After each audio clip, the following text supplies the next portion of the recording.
Tonight on Brian Ross Investigates, Judgment Day for El Chapo. Will the billionaire Mexican drug lord, famous for his tunnels and daring escapes, finally be brought to justice? His own words from his interview with Sean Penn used against him. El narcotráfico no depende de una persona, sino que depende de muchísimas personas. Among the 56 witnesses against him, even his IT guy who bugged El Chapo's phones for the DEA. Which is a good lesson for everyone. Be nice to your IT guy. Yeah. And El Chapo's wife, Emma, in the courtroom as her husband's mistress took the stand. Oh my goodness, what an eyeful. You can't help but double take on this woman. Plus, our shout out, the reporters who pushed to get this video revealing what really happened in the back room of an Indiana police department. From the Law and Crime Network studios in New York City, this is Brian Ross Investigates.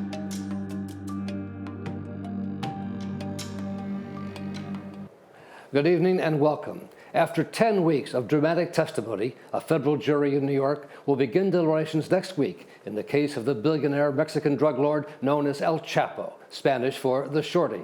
His name is Joaquin Guzman, once one of the richest men in the world, accused of importing tens of billions worth of marijuana, cocaine, heroin, and methamphetamine into the United States. Tengo algunos años que he andado cuidándome en ciertas ciudades. El Chapo's own words from an interview done with Sean Penn for Rolling Stone have been some of the most compelling evidence against him. Prosecutors have played portions of the tape for the jury several times, actually recorded while El Chapo was on the run as a fugitive. He made no excuses for his life running the powerful and brutal Sinaloa drug cartel and said his arrest and prosecution would make no difference. No, el narcotráfico no depende de una persona, sino que depende de muchísimas personas.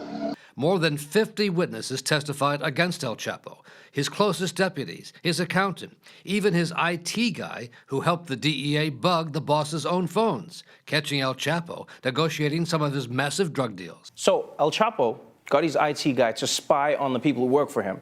And then the FBI got the IT guy to spy on El Chapo, which is a good lesson for everyone. Be nice to your IT guy. Yeah. Also among the trove of evidence presented by federal prosecutors, some of El Chapo's ingenious smuggling plans. There was a submarine, trucks with hidden compartments, even plastic bananas stuffed with cocaine.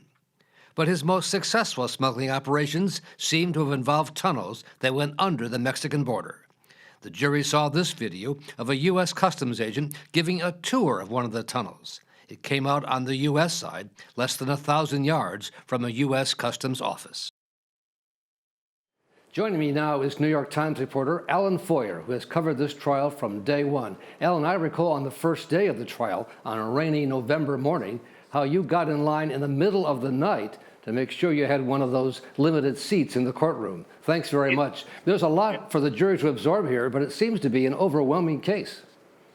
It's an astonishing amount of evidence that the government has introduced in this case. As you mentioned, it's been not only 56 witnesses, it's been handwritten letters that Chapo wrote to his criminal associates. It's been hundreds of phone calls that were intercepted with the help of the IT guy, text messages of the most intimate sort that he wrote to his wife and his various mistresses.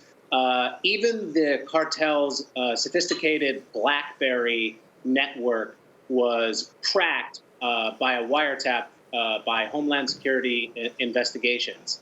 It's just, I've never seen so much evidence in the case. So can the jury absorb all that, do you think?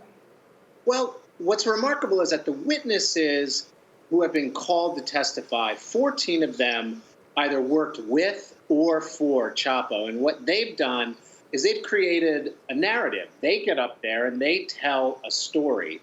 And in the most basic way, that story is Chapo is, a kind of young upstart narco trafficker in the late 1980s, and he cracks into this business by being faster than any one of his competitors. In fact, before he was known as El Chapo, he was called El Rapido.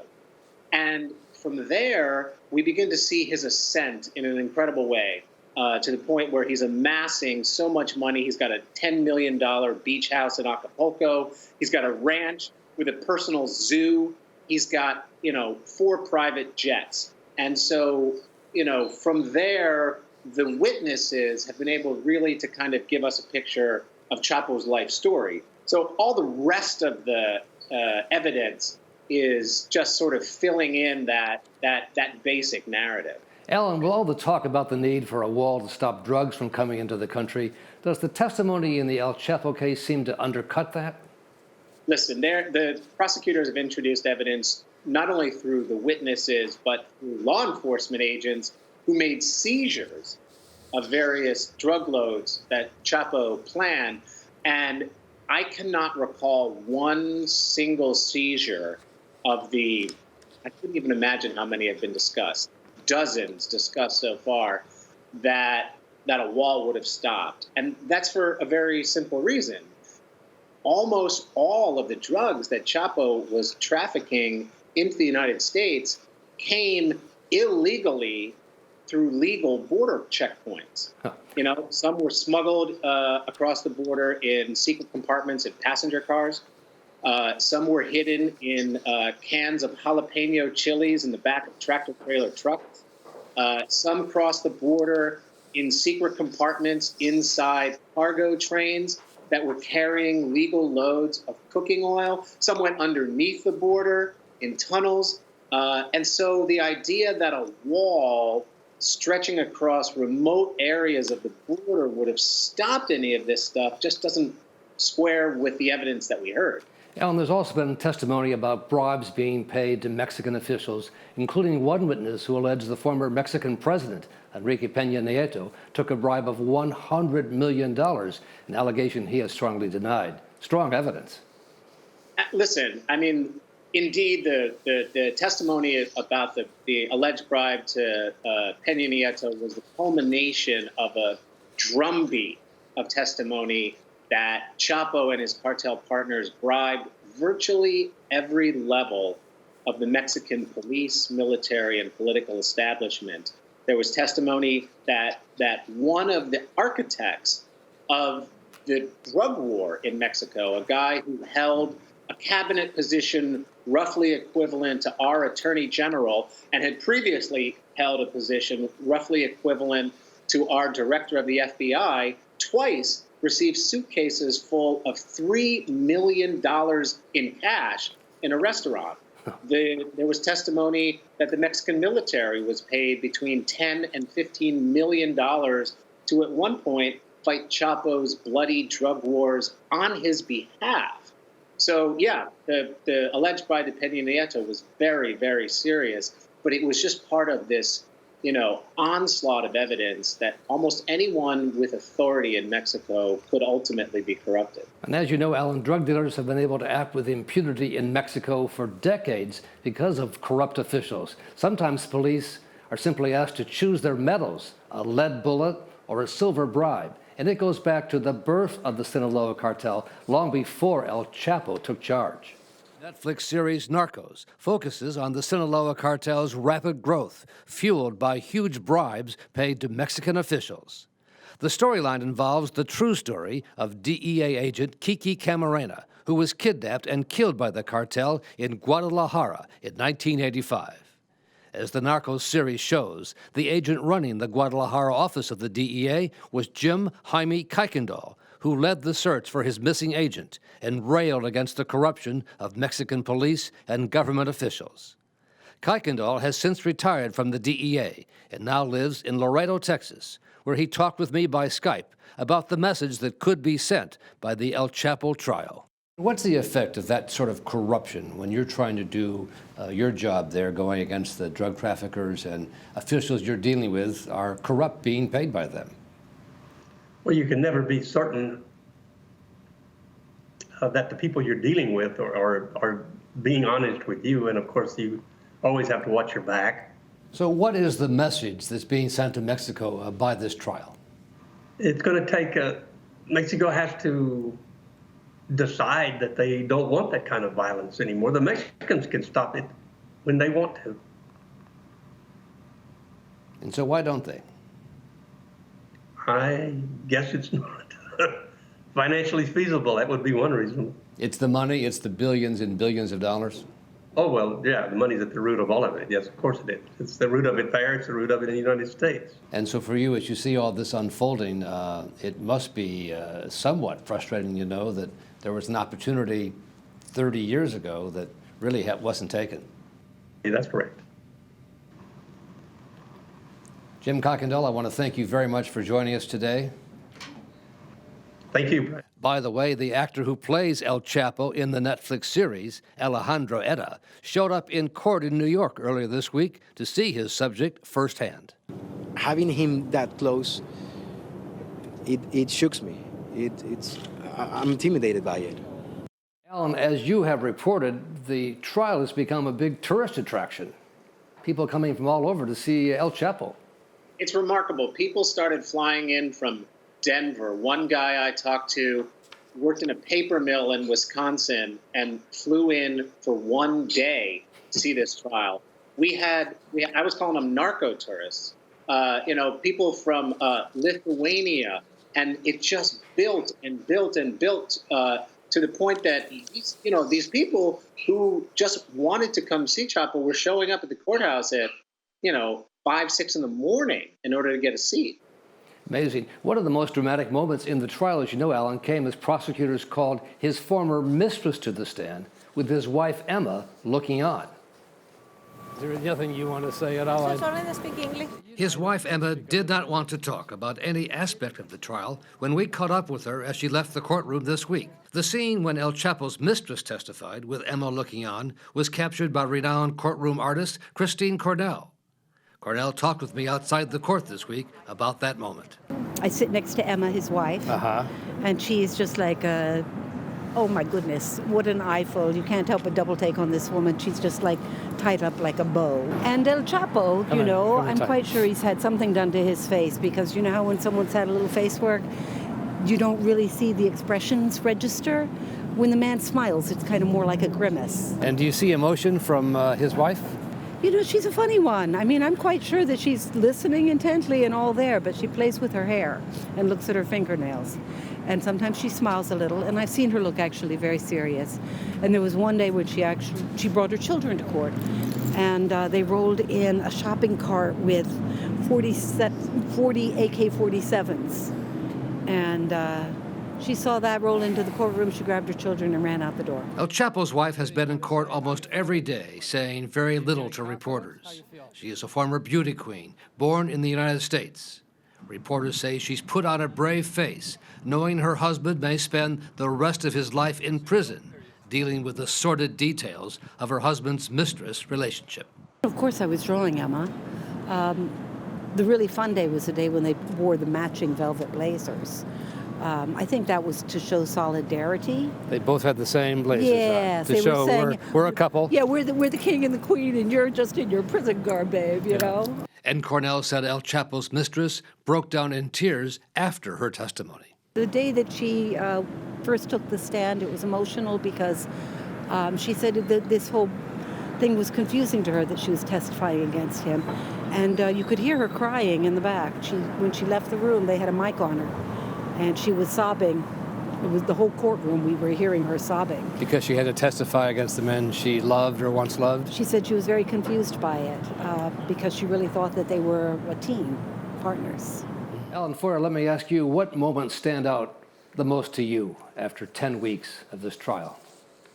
So many. I mean, to me, the parade of witnesses who have been in this trial have just been incredible. We've had everyone from Chapo's chief Colombian cocaine supplier, who utterly altered his face with plastic surgery so that his chin, his eyes, his forehead, his ears, his hair, every single part of him had been physically altered. The IT guy we had, the things we've learned about the just insanity of cartel culture.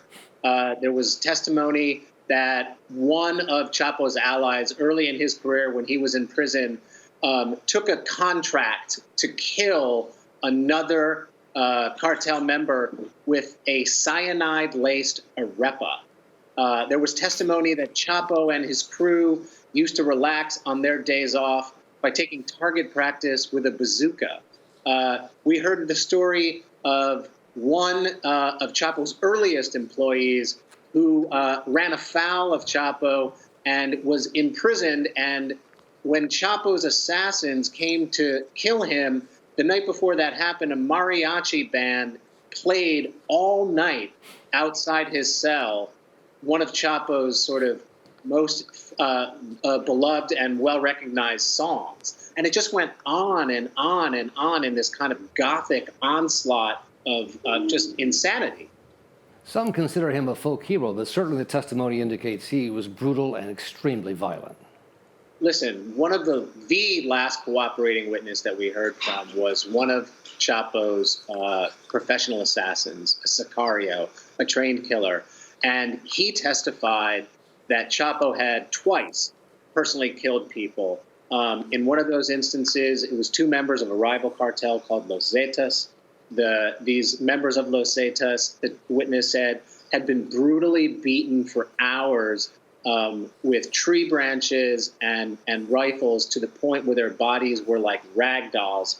Chapo then had them brought out to a bonfire at one of his mountaintop hideaways on the backs of ATVs, and he ultimately shot them both at close range in the head and ordered his team of killers to throw the bodies onto the bonfire, and he told them, "I don't want any bones to remain."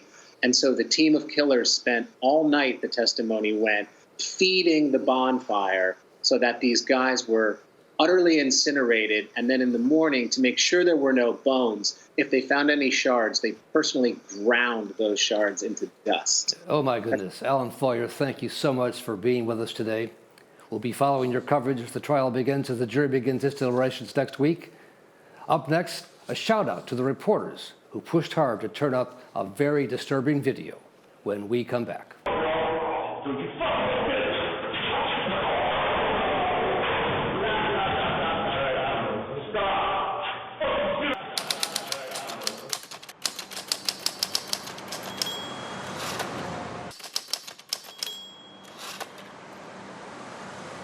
Tonight, a shout-out for reporters who wouldn't take no for an answer. Christian Scheckler of the South Bend Tribune, teaming up with Ken Armstrong of the nonprofit ProPublica, pushed to get key documents and a telling video to expose police brutality that otherwise would have gone unreported. It was only after this video was finally made public that it became known what really happened to the suspect being dragged out of this police car, and police officials and officers in Elkhart, Indiana, held to account. The man's name was Mario Guerra Ledesma, under arrest for domestic battery. So he was brought into a detention area at the police department. He was placed on a chair with his hands cuffed behind his back. Reporter Christian Scheckler of the South Bend Tribune had already been working on how the Elkhart, Indiana Police Department handled allegations of misconduct when he came across this case. At one point, he turned and began to spit towards one officer. That officer and another, and then jumped on top of him and punched him in the face repeatedly. But the police at first put out a much different version. Police Chief Ed Windbigler downplayed it to the Police Oversight Commission. And I think they just went a little overboard when they took him to the ground. Without the video, the chief's version, a little overboard, became the official version.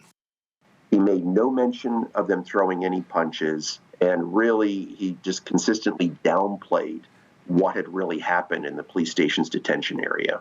Ken Armstrong is a reporter with the nonprofit group ProPublica, which has created a fund to help support local investigative journalism. Getting the video in Indiana made all the difference. He's left on the ground bleeding afterwards for about 6 minutes. Then he's taken out on a stretcher. So this was not something where two officers simply went a little overboard. It went well beyond that. When the South Bend Tribune published the video, it also identified the two other officers in the room. And the two other officers included the mayor's son, Sergeant Drew Neese. He was the only supervisor in the room. And the other officer in the room at the time the beating occurred was the head of the local fraternal order of police. And neither of those two officers stopped the beating as it occurred, but they walked over as it ends, and one of them says, "Stop." And if Christian, and with your help, had not pushed for the video, what do you think would have happened? I don't think anything would have happened. When the police chief reprimanded the two officers in June of 2018, he concluded his letter of reprimand with the line, "I now consider this matter closed," with an exclamation point. But the Tribune reporting made it impossible to close the case. Right now, Elkhart leaders are dealing with a department in disarray. Tonight, Police Chief Edwin Bigler suspended without pay. Top police officials blame the newspaper for all its problems. Elkhart's Assistant Police Chief Todd Thayer made an impassioned speech about his anger over the reports in the Tribune. Everything's going good in Elkhart. Why are they coming over here into our backyard and trying to disrupt everything that we built? Since then, the chief was forced to resign. The mayor has announced he will not run for re-election. And the two officers who actually threw the punches seen in the video, they have been charged with misdemeanor battery and are awaiting trial. They have pleaded not guilty. It's the kind of local reporting that is so critical, and it's the kind of local reporting that's suffering given the landscape in journalism these days. So it's one of the things that ProPublica was hoping to address with the local reporting network to, in some small way, make up for that and to help bolster this kind of critical reporting in local newsrooms. So a shout out to those two reporters, Christian Scheckler and Ken Armstrong, and their organizations, the South Bend Tribune and ProPublica, for refusing to accept the official version of events. A reminder for all that journalism is not meant to be stenography. And the good news is that ProPublica is now funding some 14 other local investigative journalists around the country. That's our program for this week. Thanks for joining us. We'll see you here again next week.